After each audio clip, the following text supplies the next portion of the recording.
Soomaaliya General Odowa oo amray in la weeraro Sheekh Shaakir iyo ciidamadiisa xaalad kacsan oo maanta ka taagan Guriceel iyo magaalooyin kale ahlu sunna oo difaacyo weyn sameysatay ciidamo uu hogaaminayo madaxweyne Qorqor oo ka baxay Dhuusamareeb kuna wajahan Guriceel qayla dhaanta odayaasha dhaqanka Guriceel warbixintan aad ka daawanaysaan Xurnimo TV ayaan ku falanqeyn doonaa maanta oo Khamiisa hase ahaatee sheergareeya warbixintan oo gaarsiiya asxaabtiina sidoo kale ha iloobina inaad soo follow gareysaan boggeena Facebook ee Xurnimo TV waa hagaag aan ku bilaabo taliyaha ciidanka xoogga dalka General Odowa Yuusuf Raage oo maalmo ka hor gaaray magaalada Dhuusamareeb ee caasimadda maamulka Galmudug ayaa la soo sheegayaa inuu wado kulamo gaargaara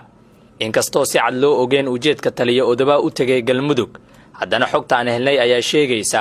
in taliya Odowa uu isku dayayo sidii ay dib ugu soo cishan lahayd gaari dagaal oo ahlu sunna ku qabsatay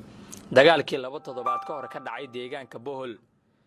taliyaha ciidanka xoogga dalka General Odowa Yuusuf Raage ayaa teleefoonka kula hadlay hogaamiyaha ahlu sunna wal jameeca Sheekh Maxamed Shaakir Cali Xasan isagoo u sheegay in degdeg uu ku soo celiyo gaarigii ciidanka dawladda ay ka qabsadeen ayna gacantiisa ku soo wareejiyaan